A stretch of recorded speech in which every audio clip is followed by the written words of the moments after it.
It's now 7 p.m. I'd like to call the August 15th, 2019 Board of Adjustment meeting to order. Ms. Elliott, will you please call the roll? Mr. Chairman. Kathy Bontemps. Here. Floyd Brathwaite. Present. Stephen Paddock. Present. Gregory Hammer. Here.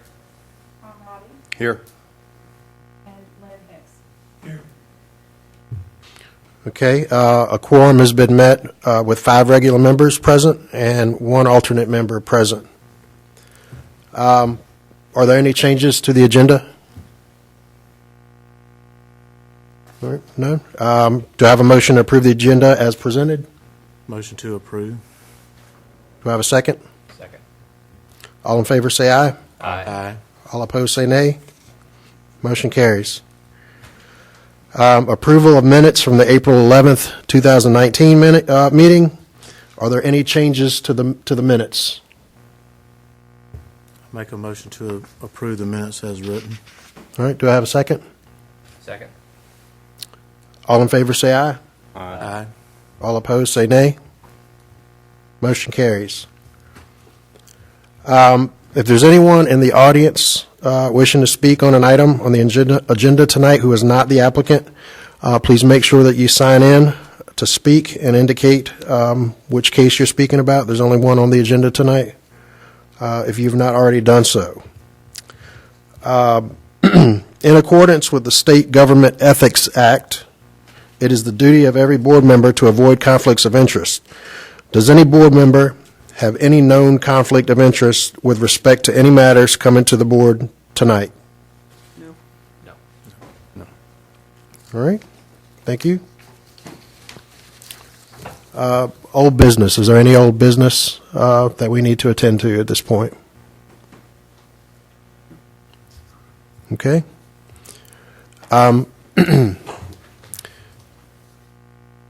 This hearing is a quasi-judicial evidentiary hearing.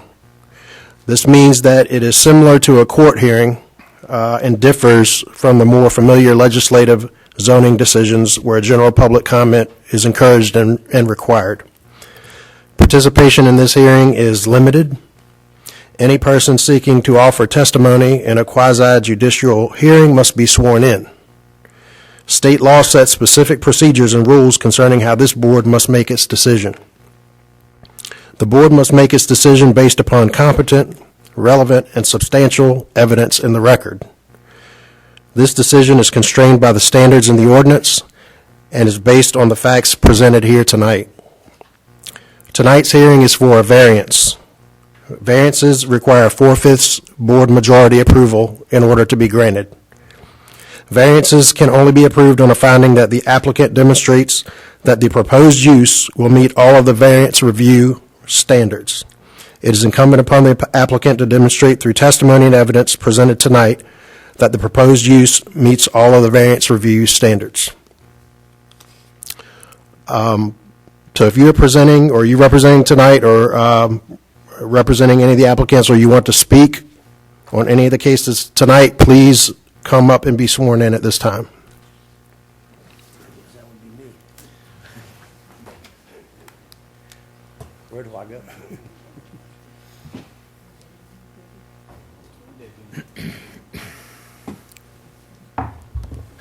All right, we actually get to use a Bible? And you can all be sworn in simultaneously.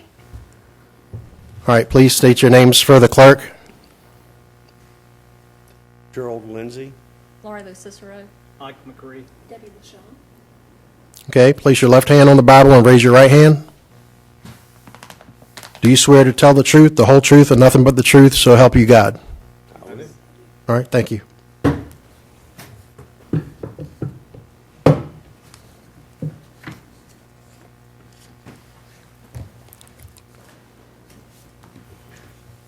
Okay, tonight's hearing is on agenda ID number 2516. Jerry Lindsay with Apco and Family Company is requesting a variance on behalf of the property owner, Donald Pitts, for a 2-foot encroachment on the required 20-foot setback for a sunroom addition built by Solar Time, a division of APCO. The subject property is located at 135 First View Way, Tax Map 9E, Parcel 22, Moyock Township. I'll now ask staff to present its case.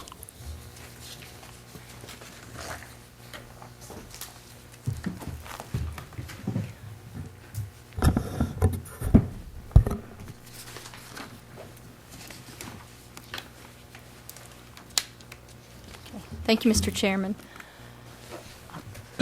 This property is located at 135 First View Way. It's also Lot 22 of the Moyock Crossing subdivision. It is in the full service area of our 2006 land use plan, and it is zoned single-family mainland. Typically, the single-family mainland requires a 25-foot setback. However, Moyock Crossing is a conservation subdivision. In a conservation subdivision, they can establish their own setback, rear line setback to coincide with their lot size. The setback that was established for Moyock Crossing on the final plat was a 20-foot rear setback. So on September 26, a permit was issued to Solar Time on behalf of the property owner, Mr. Donald Pitts, to construct a 12 by 16 sunroom addition to the existing dwelling at 135 First View Way. The site plan that was originally submitted with that permit application was denied because the proposed sunroom was encroaching into the required 20-foot setback.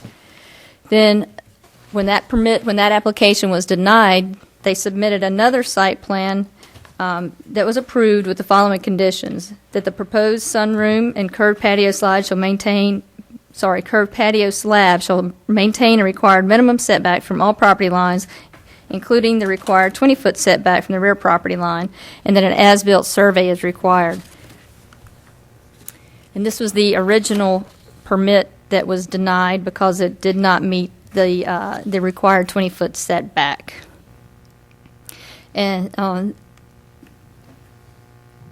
this is the subsequent one where the setback was changed to 20 feet.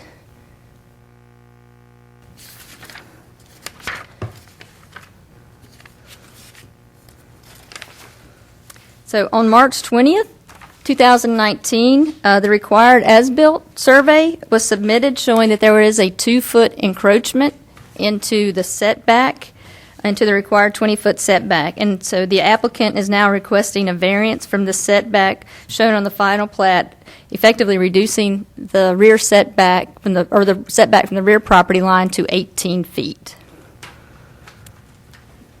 So, in issuing a variance shall be approved on a finding that the applicant demonstrates the proposed use will meet the below requirements. It is the staff's opinion that the evidence of record prepared in absence of testimony presented here does not meet all the requirements for variance based on our preliminary staff findings. One of the findings is the alleged hardship is suffered by the applicant as a result of the application of this ordinance. The staff finding is that the alleged hardship is not suffered by the applicant as a result of the application of this ordinance because the reduced setback of 20 feet was clearly shown on the approved site plan and the conditions were placed on the permit. Approval clearly indicate the potential for encroachment and requiring an as-built survey prior to issuance of the certificate of occupancy. The hardship relates to the applicant's land, such as location, size, or topography, rather than personal circumstances. Preliminary staff finding is that the hardship does not relate to the applicant's land. There's nothing about the location, size, or topography of the land that would warrant the encroachment. The lot is of similar size to other lots in the subdivision, and the required setbacks are clearly known at the time of permitting. The third finding is that the hardship is unique, or nearly so, rather than one shared by many of the surrounding properties. The hardship is not unique because most of the lots in the subdivision are a similar size and share the same 20-foot rear setback. And the fourth finding is that the hardship is not the result of the applicant's own actions. The hardship is a result of the applicant's own actions because setbacks were known before application for a building permit. The encroachment was shown and denied on the original site plan, and the applicant failed to take the necessary steps to ensure the sunroom could meet setbacks prior to construction. The variance will not authorize the initiation of a non-conforming use of land. The preliminary staff findings that the variance will not authorize the initiation of a non-conforming use of land. This is not a use variance, this would be a setback variance.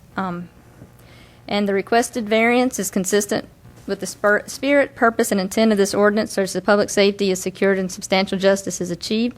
Preliminary staff finding is that the requested variance is not consistent with the spirit, purpose, and intent of this ordinance because the request does not meet any of the above review standards. The applicant was warned of the potential dangers of proposing a structure directly on the setback line once the original site plan was denied and once the revised site plan was approved. The applicant was aware prior to construction that an as-built survey would be required to verify compliance with the rear setback, and there is nothing unique about the property that would justify variance. So staff makes the recommendation of denial of this variance because they could not meet the applicable standards. And I'll be glad to answer any questions. Okay, thank you. I have just a couple of questions, and then I'll open it up to the rest of the board. So the two maps, the map that was submitted with the application and the map, the as-built map, I'm wondering, are they the same scale?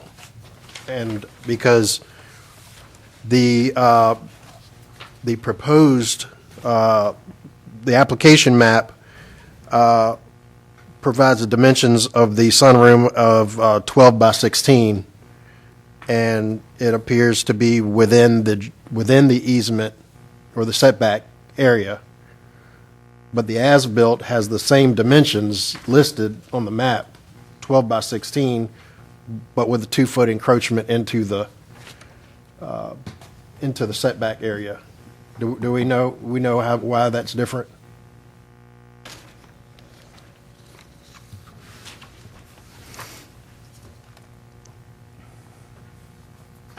The maps both say 1 inch equals 20 feet. The So I assume they're as-built the same scale. the as-built survey is actually 1 equals 40 feet. Okay. On the one on the other page. I believe Permit Officer Debbie LaShawn will be able to address some of that, but the actual as-built is at a scale of 1 inch equals 40 feet. And you're looking at the two different, Okay, got it. with the red stamp, Yeah. But that shouldn't make a difference. these were the two site plans that were submitted with the application. So just sorry for any. Okay, gotcha. It's, site plan number 1 and site plan number 2. Gotcha. If with the red stamp on it. And this one right here is the final as-built survey. So on that one, are the dimensions of the sunroom the same as, I imagine not. I can't really tell from the, They're saying looks like it's 12 by, 12 by 16 on the final as-built survey. okay.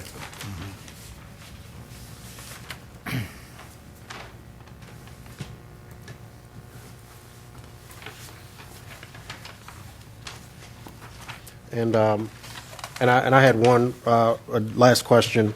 What is the purpose of the 20-foot setback in this particular situation? Is it a utility easement? What's the?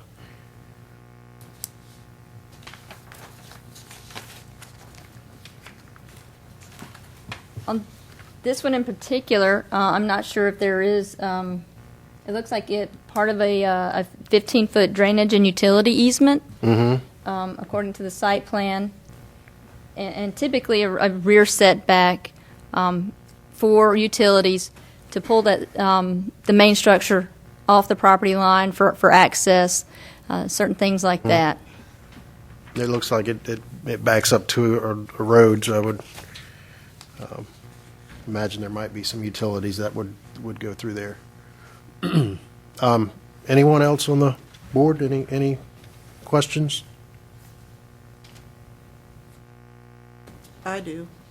What is the normal setback what does the county require for a normal setback normal- across the whole county? I mean, Well, we have a lot of different subdivisions, and I'm sure there's got to be something that says, I lived in Dare County, and, you know, it's 10-foot setbacks. And then some other places, it's 20 and 25, but the county says minimum, it has to be at least 10 feet. What is Currituck County? For most of the mainland, for the single-family mainland, which is our big residential district, it is a 25-foot setback. However, we do allow some flexibility with the conservation subdivision, because a conservation subdivision, they're taking into account areas that we want to set aside, such as floodplain or wetlands, and we're trying to conserve those so that there is flexibility with that, with the rear setback, with the conservation subdivision, so they could have smaller lots, potentially, if they're conserving other areas, that they're setting aside an open space so that they're not constricted to that 25-foot, which is significantly, a 25-foot rear setback is what we would typically see. With a conservation subdivision, they do have a little bit of flexibility. Here with this one, with that final plat, they established the 20-foot, the developer established the 20-foot setback with that final plat for this conservation subdivision.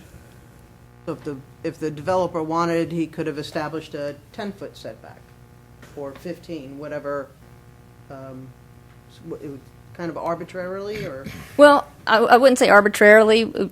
It would have to, if there were, like in this one, whether if there were drainage and utility easements, that should be taken into account. There should be some setback, but because we want to give a developer flexibility to conserve certain areas, to set aside certain areas in open space and allow them variation in lot size, we want to give them as much flexibility as we can. We would always suggest some type of setback in that, but on this one, the developer chose to establish that 20-foot setback. Because it looks to me with the size of the lot, they wouldn't even be able to put a pool in for the kids or a shed in for your lawnmower or anything. Would that be right? Well, this is for the main structure. The 20-foot setback would be for the main structure.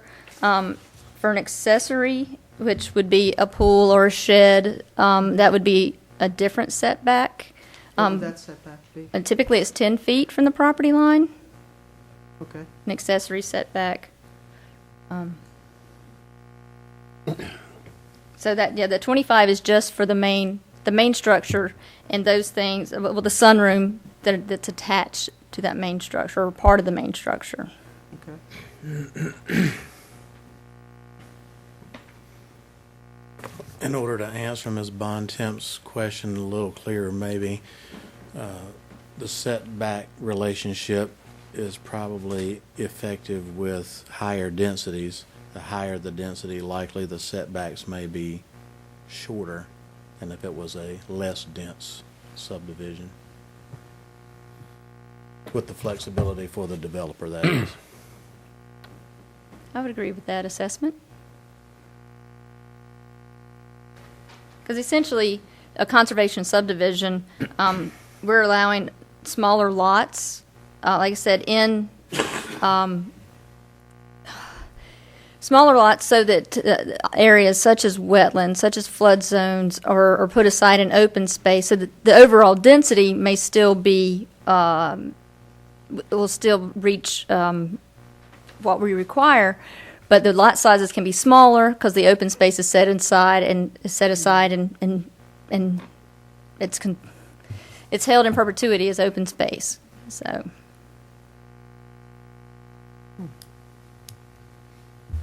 Okay. Any other questions from the board? Ms.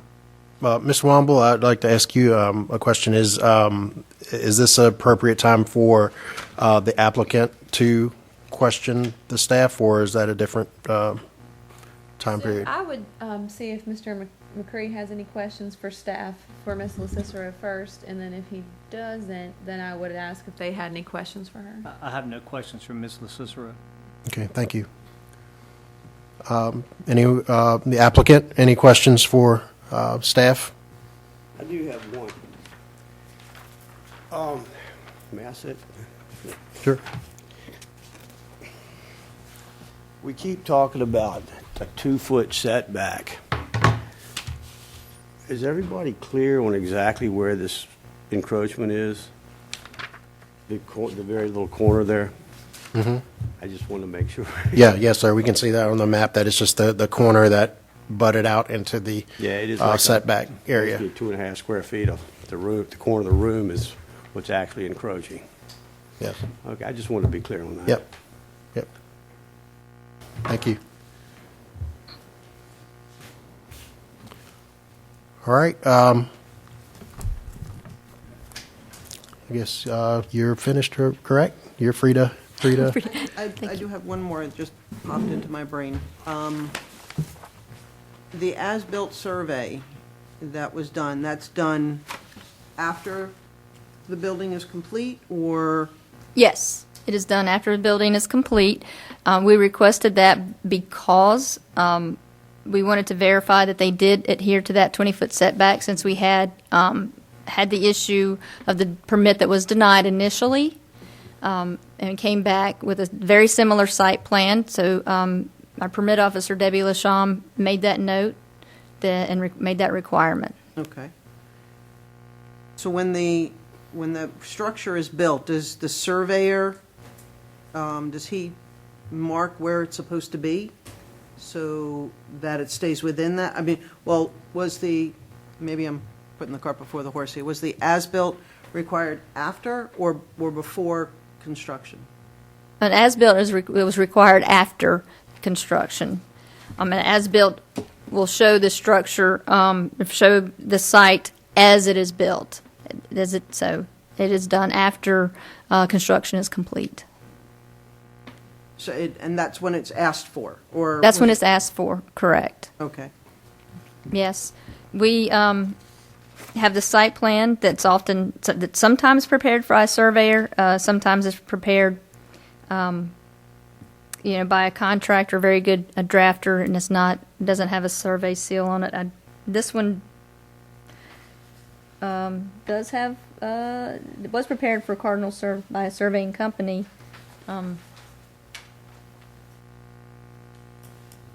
So. I have a question. In reference to attachment 5 and attachment 4, in attachment 5, the proposed patio structure is on the right side of the back of the home, and on attachment 4, it's shifted towards the left, which put it in encroachment of that setback. Well, how did that occur? Do we know? I don't know exactly, but our permit officer, Debbie Lasham, she's here, and she's the one who worked with the applicant through this process with denying of the site, the first site plan that was submitted, and then the second site plan. So that may be a question appropriate for her when she's up here.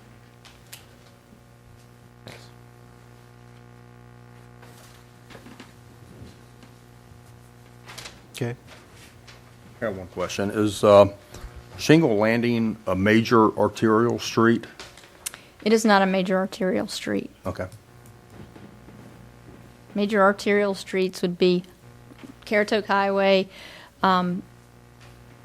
Shortcut Road, 38, Tulls Creek Road. Those are our major arterials. Okay. So Shingle Landing Road is not a major arterial.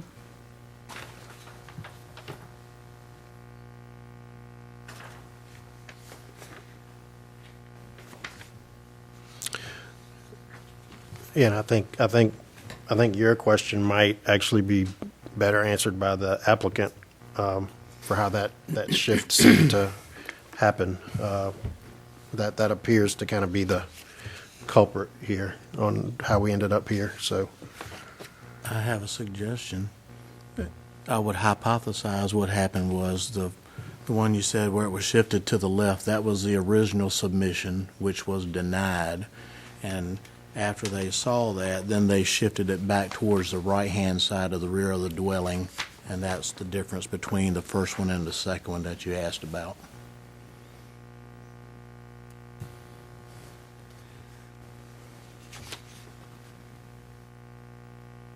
If you look in the top right corner of each one, one says denied, which was the one that was forced left, and the one that was approved was the one that was forced to the right. That's the difference. Yeah. But it's hard to tell from the Not on the as-built, but Yeah. on the prior to which Yeah. I was asking about. Yep, I think that makes sense. All right, any other questions? All right, thank you, Ms. LaCicero. Thank you, Mr. Chairman. At this time, I would like to ask the applicant to present. I think Give Mr. before we switch to the applicant, I think the county has one more witness. Yeah, the Okay. county would like to call David Lasham. Okay, thank you.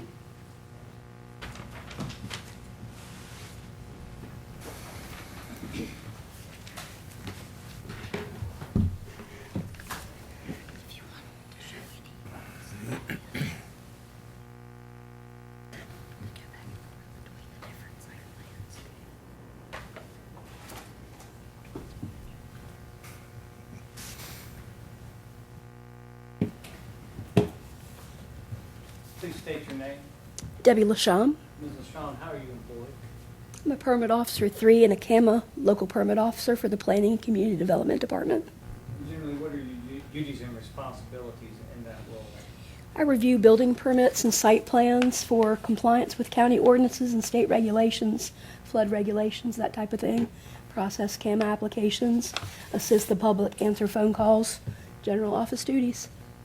Okay, and in your capacity as a permit officer, you're familiar with this matter before the Board of Adjustment tonight? Yes, I was involved with processing that permit application, yes, sir. Can you please relate to the board your involvement with the applicant contractor and the permitting process for this particular project? The application was routed to me for review. As part of my review, I review the site plan for compliance with the zoning ordinance, including things like setbacks, lot coverage, proper use, that type of thing. When I reviewed the first site plan, and of course I can't see very good with my glasses, so I don't know, is this the site plan that says 16 feet to the rear property line, the one that's denied? Yes. Okay. That was the first plan that was presented with the application. I denied it because it was shown at 16 feet is not in compliance with the required minimum 20-foot setback to the rear property line. So I placed the permit application on hold. I contacted the APCO office and left a phone message. I believe that was on a Friday. I got a call back on Monday from Charity, the secretary in the office. I relayed everything to her. And then I received a call from someone by the name of Gary. I don't know Gary's capacity, but I relayed to Gary exactly what the issue was. And then that afternoon or the following day, I got a call from another gentleman named Tochi with the APCO office, again asking me what the situation was.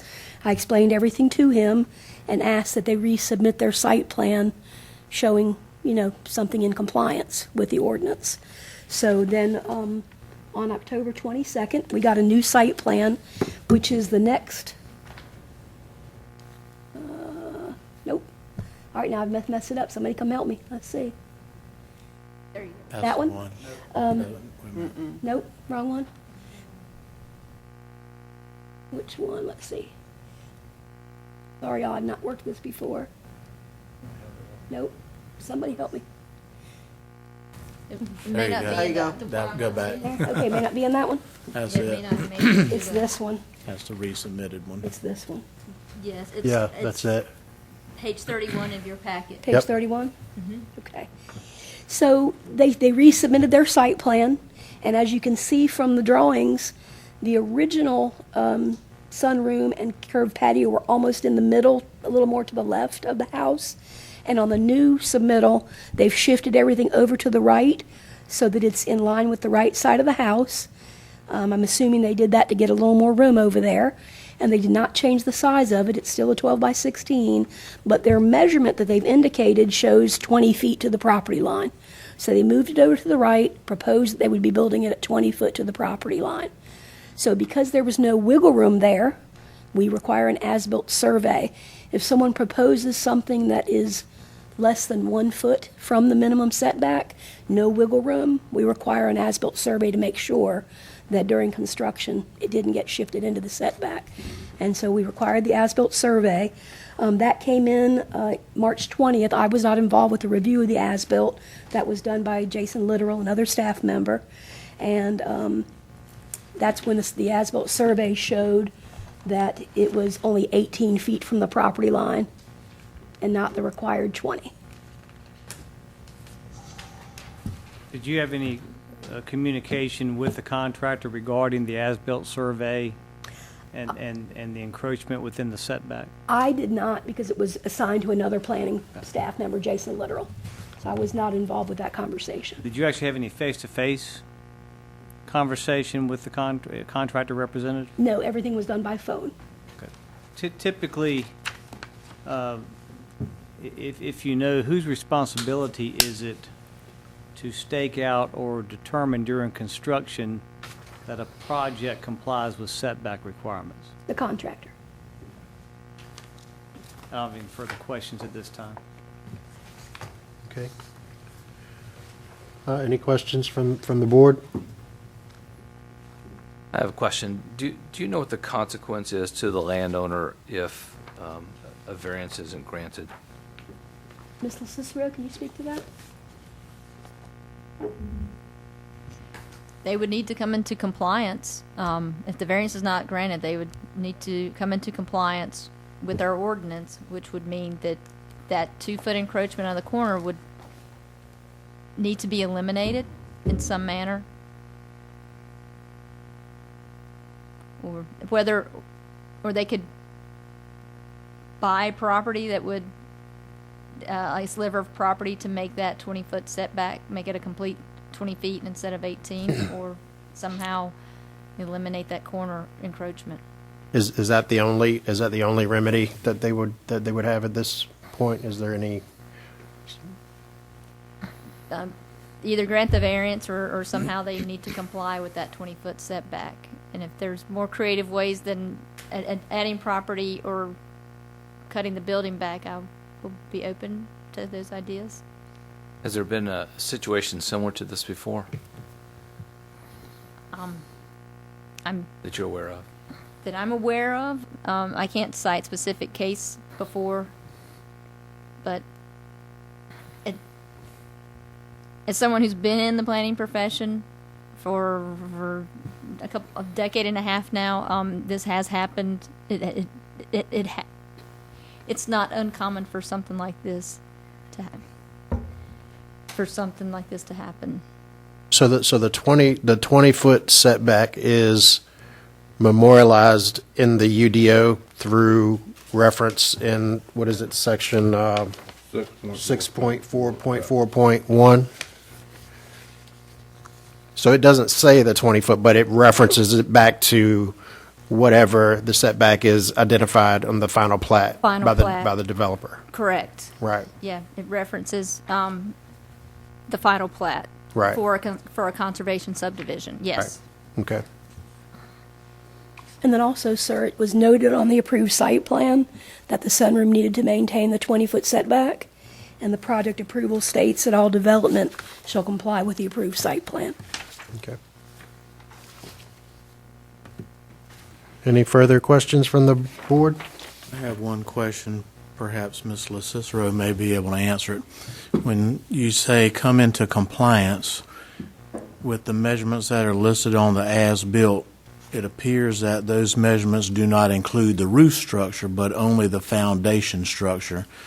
When they, let's say, if they were unable to buy land to extend the easement over, and they had to remove part of the building, would that also include the roof structure overhang that may exist in the easement? We do allow eaves to encroach into the setback, and I think I want to say it's 3 feet that we allow. Is it 3 feet? So we would need verification that it encroaches no more than 3 feet into the eaves into the setback.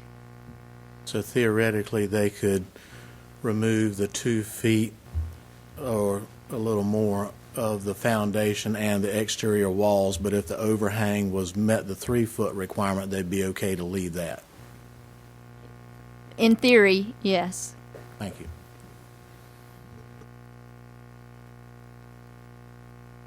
Okay, any other questions for staff?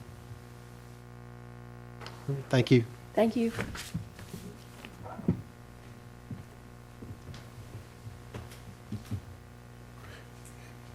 Mr. McCree, anything else from you? That's the county showing. Okay, thank you. At this time, I would like to ask the applicant to come up and present his case. Here? Oh, you can sit right there. Yep. No, that's.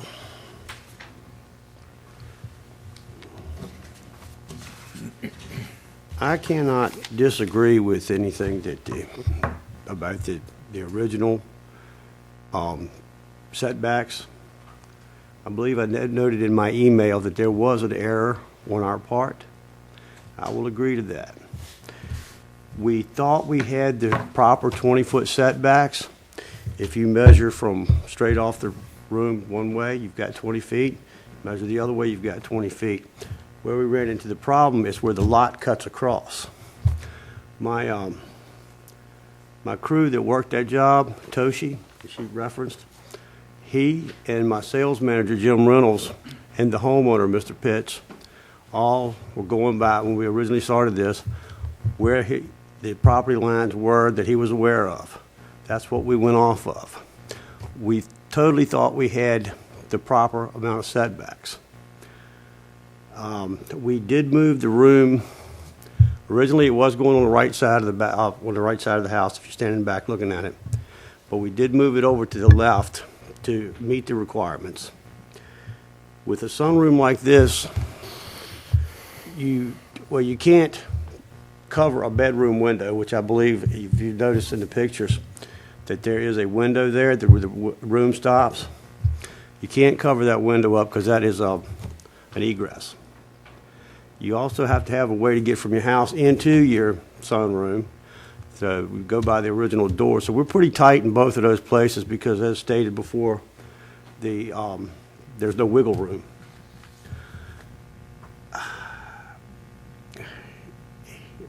We did honestly believe we were in place with that. We did move everything that way.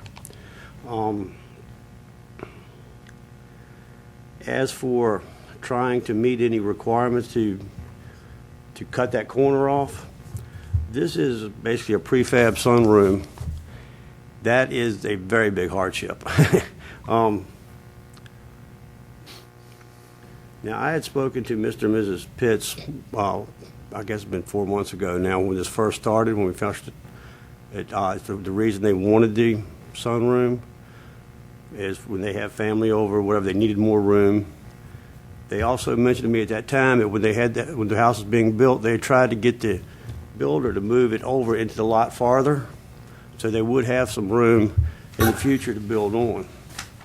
And that's where I come up with the topographical part of the compliance. Mm-hmm. Y'all have to excuse me. I'm not very good at public speaking. No, take your time. Take your time. Okay. If you'll notice, they do have room over to the, if you're standing in the street looking at it, they do have more room over to the right. But if you see the building line, the dotted line that cuts across the corner of our room and where their house is, there really is no room to build anything much back there. And this is a relatively smaller room, added onto their house there. Mm-hmm.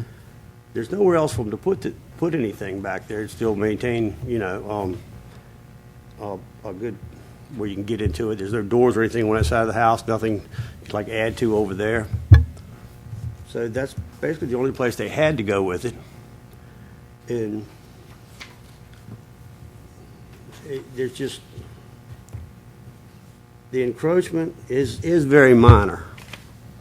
I realize that's not an excuse, but, it is very minor. We're not into any easement there that I believe. It's just, and we're still on their property. It's just that there's nowhere else to go with it. Now, I don't know how else to state that, because like I said, it was a miscalculation on our part. Now, taking that corner out of this room, not so sure that's feasible. I guess it is possible, but it would be a big to-do to get that done. I noticed y'all said something about purchasing more land, but I think there's a road that goes right behind there.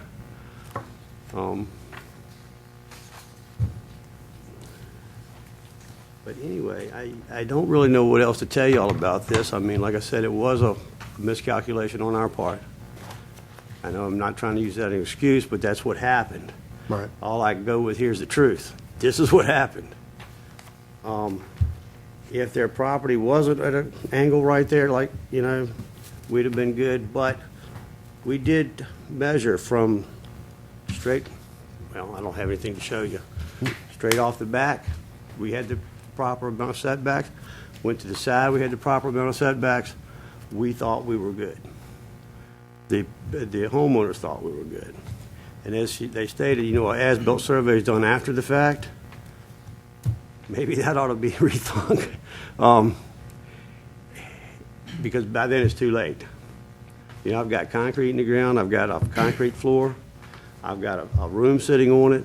If this was a standard wooden structure, maybe you do something a little different. But this would basically require tearing the room, most of the room down to redo. I don't know what else to tell you. That's kind of, I'm at your mercy here. I wish I could say something else, but, you know, I don't want to put these people through that.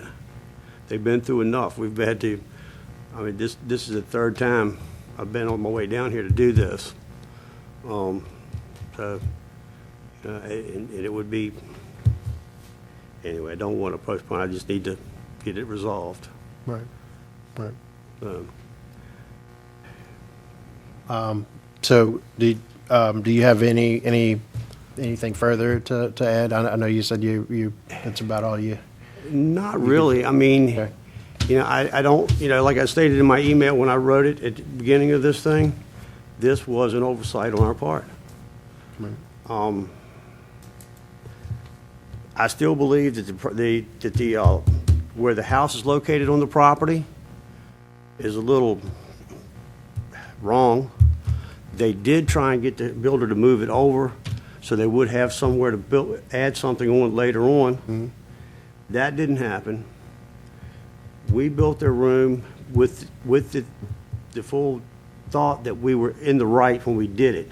We didn't do anything here. We did, you know, if I'd known we were going to encroach, I would have, you know, stopped it.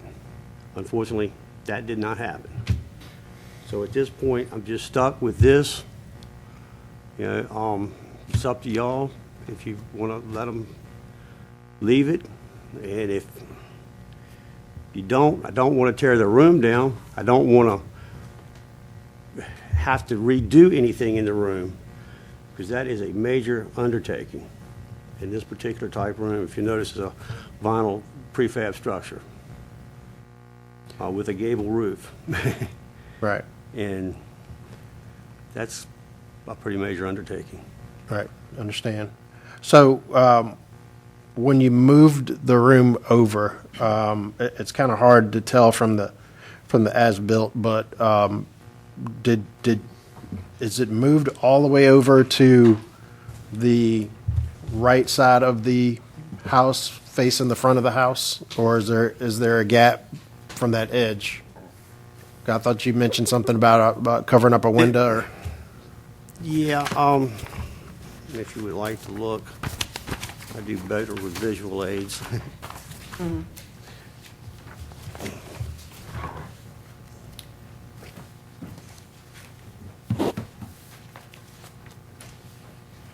Just take a look, yeah. I'll just pass them around. I've got 5 copies.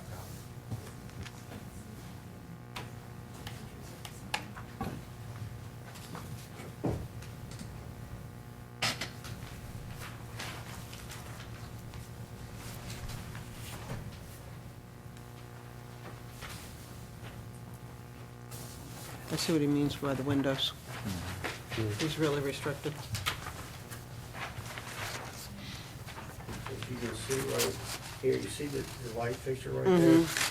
That's the light fixture that inside the door that leads to the outside.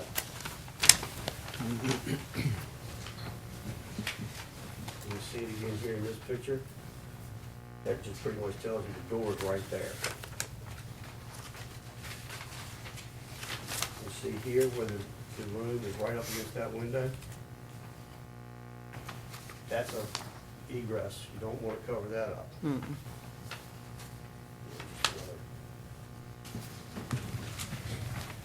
So, since we're showing pictures, and I just want to keep the record clean for us as we move forward, so I would ask that we mark the packet, I think it's page 20 through 31. Does that include the application as well? I've got the attachment, but they're not marked with the packet page number. It just has I think it's the variance application, and then the pictures of the building design. That would be the building design, yes. Sure. Is that in the packet, Sheree? No, that wasn't it. This one I'm showing you. No, that wasn't in the. Okay. So then I'm going to have page 20 through 31, which is the entire staff report, marked as county one. And then everything he's submitting, if you'll just mark that as applicant one, and then that way we can track it if we need to later.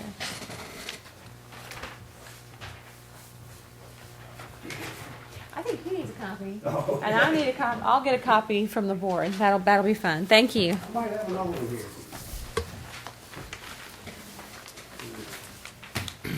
Did you get that stuff in there?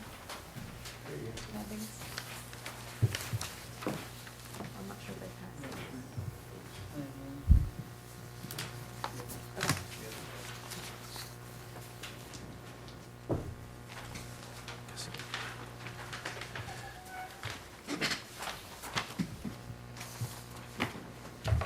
So as you can see by those pictures, I did get it as far over as we possibly could.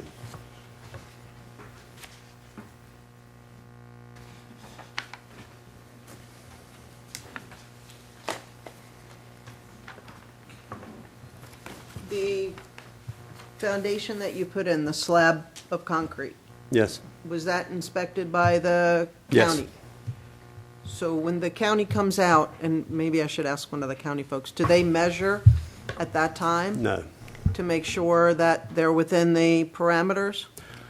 Not to my knowledge. I've never had one do that. Okay. There are some counties, I work in a lot of counties, but some counties will do that. They will send a zoning administrator out or a zoning person out to check.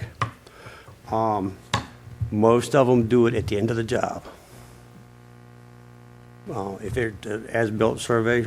No, I'm talking about when you put the concrete down, when you were ready to put the concrete. Yeah, does the county come out and send an inspector to make sure that that's up to code? Yes, they do that. They come out and do what they call a footing inspection. Okay. So they will come out and make sure that the holes are, or that everything is dug to the proper specifications as submitted by the plans, and they'll approve it or disapprove it. But they don't make sure that you're from the setback, they just make sure that it's as deep as it has to be? Yes, ma'am. Mhm. Okay. Yeah, any other questions? I have more questions for staff. Also. You have more questions for staff, you said? Oh, yeah. Okay.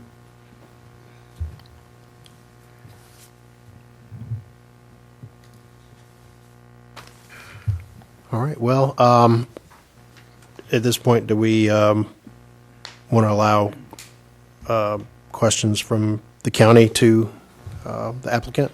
Yes. Okay, Mr. McCree? No questions. Okay, thank you.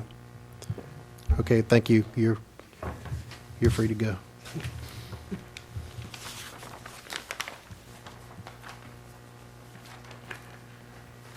Had a question. Okay, there are some more questions for the county, so I'll go ahead and allow those now.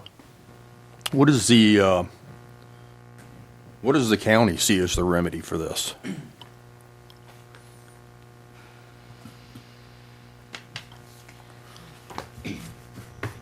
Compliance with the Or ordinance. tear down the structure?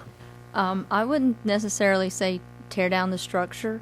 Once the setbacks were a known issue, they could have reduced the size of the sunroom, even shifted maybe the patio a little more. I guess there were issues lining it up with the window treatment, the windows, but they could have, reduced it. At what point would, having heard the applicant's testimony, and they believe they were within compliance, so at what point are you saying they would have or should have recognized they were out of compliance? Well, once they knew they were close, they should have marked the line and verified before construction that they were. Once they knew that they were that close, there is open space that is adjacent to this property. They could conceivably purchase some of that open space to make this setback. It would be very minimal. As you can see, it's only the corner of, a corner of the building that's going to be in it, that a little bit of 2 feet that's going to need to be purchased. But it's also adjacent to open space, so the impact, if the variance is granted, the impact to neighboring property would be extremely minimal. How would it impact the neighbor's property? Well, if you let's say that you had a neighbor behind you. But there is no neighbor behind But them. there's no. That's what I was saying. The impact, if the variance is granted, but for the relief of this property, there would be minimal impact to that open space, since it is open space. Right. Yes, I measure it with my amateur skills. There's 58 feet between the end of the sunroom and the street. Does that sound about right? That's pretty. I think that's a fair assessment. I guess my question or concern would be that when the county issues a permit in a case like this, where the county knows it's very close, the county doesn't send anyone out at any point when something is that close to check and see if it's in compliance or not? Sometimes our building inspectors do, but there's also the liability of not knowing exactly where the property, if they have not marked and pulled a property line. Our building inspectors are very good, and typically they can judge, but sometimes the property line isn't clearly marked, and if the applicant hasn't marked that property line, even if we sent somebody out to measure everything, there's no guarantee that they'd be able to know where they're measuring from. So. Okay. So I have an additional question. So, one of the remedies that you said that they could have would be to purchase additional property to cover this 2-foot area that they've encroached into the setback.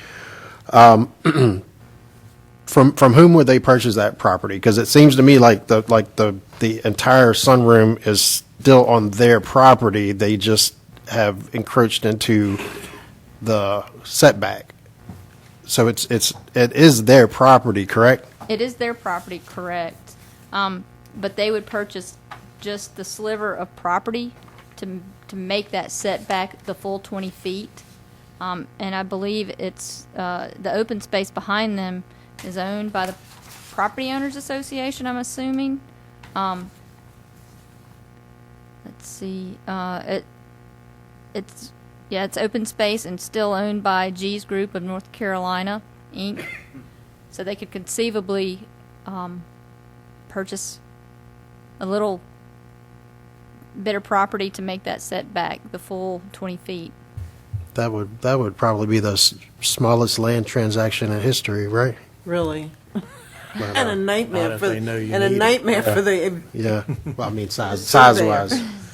go on. Yeah, okay. Okay. Any other questions for staff? I have one question for Mrs. LaShawn. Would you come to the mic, please?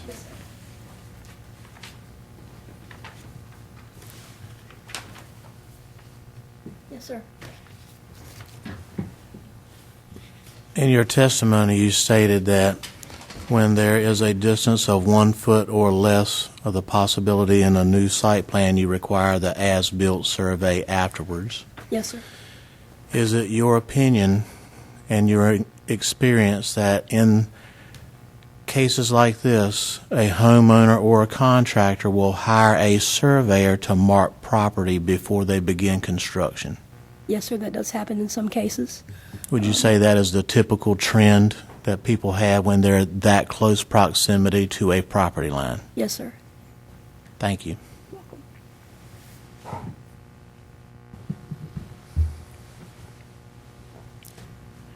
Okay, any further questions from the board? Okay, at this time, I would like to ask if there's anyone from the public that has signed in and would like to make a sworn statement. Okay, hearing none. With that, I will close the public hearing, and I'll ask for any further discussion from the board. As we discuss this application, this request, I would like to remind the board to refer back to pages 21 and 22 of our packet, and understand that as a variance request, we are very limited in what we can grant and what we cannot grant. There are specific requirements that have to be demonstrated in order for us to grant a variance.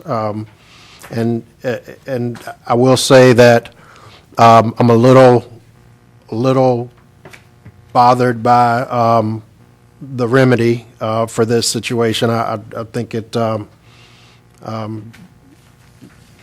I feel like there should be another remedy, possibly, but that's not really the purview of this board at this time. So we can only really consider the variance request and have the standards been met to grant the variance. So with that, I will open it up for discussion for the board. My thinking on the situation is if a contractor knows that they are in close proximity to a property line, the homeowner or the contractor should hire a surveyor to verify the property line's existence. Then they know they will meet and be in conformity with the setbacks. If that had been done, we would not be here tonight. And that would have perhaps cost the homeowner another $500 to have a surveyor come out to mark that particular line, and they would not have this issue. Right. So as I said, with the variance review, there are a number of standards that have to be met, and each one of those standards has to be met. If any one of those standards is not met, and then we as a board cannot grant a variance. And you know, the one that keeps jumping out at me is the standard where the hardship is not the result of the applicant's own actions. And I think on that standard, and I understand that you made a mistake, and we all make mistakes and things happen like that. But as far as this board is concerned, we have to assure that the applicant demonstrates each one of these standards. And if any one is not met, it makes it very difficult for us to grant a variance.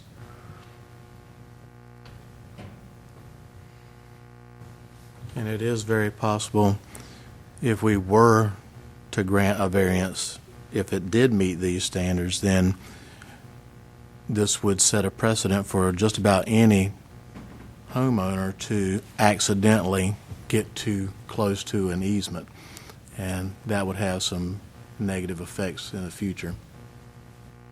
Agreed. So do I have a motion regarding this item at this time? Mr. Chairman, I'll, Well, Go ahead. I'd like to say something. yeah, sure. I totally agree with property lines and easements and staying within what you're supposed to. The problem I have is if they wanted to put in a huge shed from state line, they could put that 10 feet from the property line.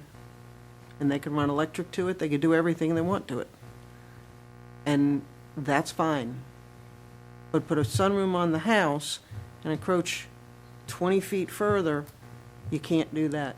It's, to me, it's like a double standard. They can put a pool in for the kids, that can be 10 feet off the property line. Put a swing set, a fire pit, a she shed, where guys shed, whatever you want to call it, and that's okay, but this is not. And that's because this is attached to the house. And that's a problem for me.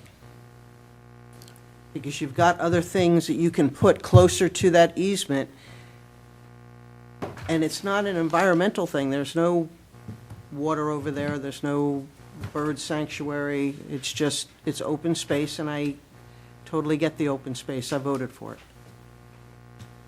But, and I know that if you allow one person to do it, then every builder out there is gonna go, don't worry about it, we can get it approved, and they'll all be here every month. So I get it, but I have a problem with being able to put another structure closer to the property line, and that's fine. Yeah, and I understand your concern there, and, you know, and I think, And I don't know how the county feels about it.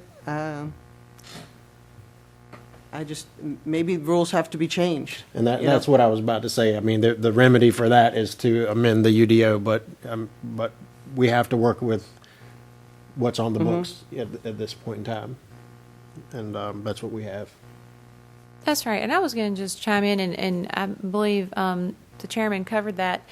You know, what you're experiencing is more of the discussion that we would have in a legislative decision, you know, when the boards are discussing policy in the UDO and for the county. And so, you know, unfortunately, sometimes these boards, like you guys have experienced at least one time before, your decisions aren't really based on policy and how, you know, that's kind of the difference. In the beginning of the hearing, you know, the chairman talked about the difference between quasi-judicial hearings and legislative decisions and the difference. And sometimes the public doesn't always understand the difference and kind of what you guys are bound to.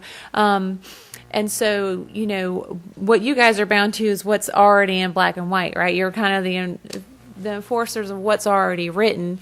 We're not here to rewrite the standards. And so, understandably, your concerns and frustrations, and those might be things that you would, you know, I'm sure Mr. McCree's taken notes, and we'll share those with the other boards that would have more control over making those decisions. So.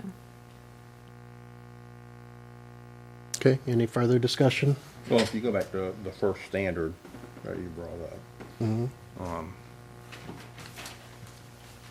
I'm wondering if there's not a distinction between the fact that the hardship is going to be suffered by the property owner, not by the applicant. Right. The property owner hasn't testified, but I mean, one could assume they didn't know of the proximity issue to the setback of this corner of the sunroom, and I would assume that when the sunroom was moved over to the right, that the property owner felt like they were coming into compliance. So I'm not convinced that the property owner isn't suffering a hardship. I think the property owner is suffering a hardship. I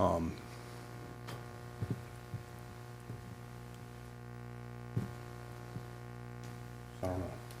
Well, remember, you know, we have to the applicant has to demonstrate that each one of these hardships have been met. And if any one is not Right. demonstrated, that kind of binds our hands. And I just from a legal perspective, I don't know that you can maybe split hairs so much as it is the contractor who applied versus the landowner who applied, because it is the landowner's project. I mean, the landowner is responsible to make sure that whatever they contract to be built on their property is in compliance with the ordinance. And usually when you go hire a contractor, that contract, part of the deal is the contractor handles the permitting and the inspections and all those things. And so, and I don't know if that answers your question. Oh, I think but, you make my point. But I don't think you can split hairs on, well, technically the applicant's the contractor and not the landowner, and the landowner is suffering. But I really think that when you're reviewing this, that's almost one and the same, if that makes sense. Well, it makes perfect sense, but it still doesn't I know negate it still doesn't negate the reality of the situation. I understand. Right, and I think it's perfectly understandable that some of these hardships standards can be demonstrated and others not. But our task here is to ensure that all of these standards have been demonstrated through the testimony tonight.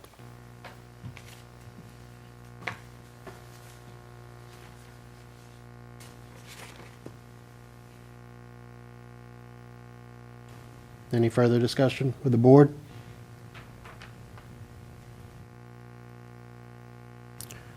Okay, hearing none. Do I have a motion regarding this item?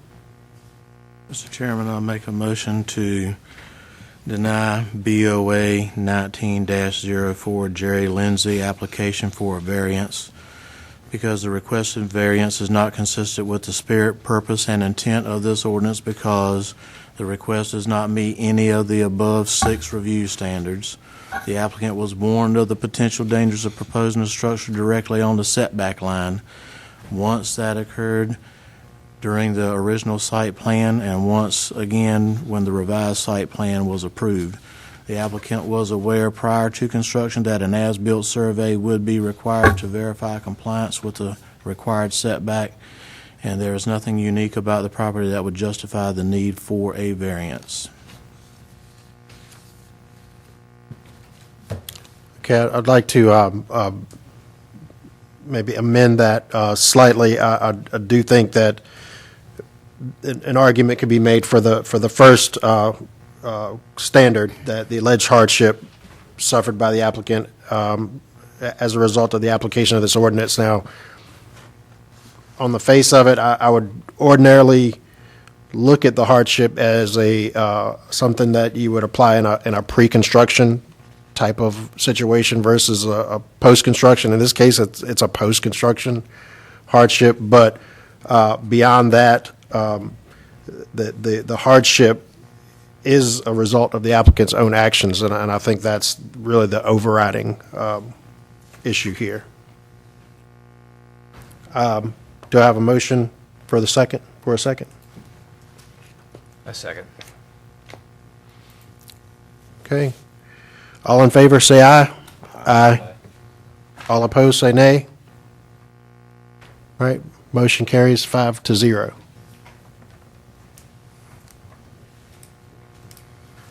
This time I'll ask if there's any announcements. Okay, hearing none. I'd like to ask for a motion to adjourn.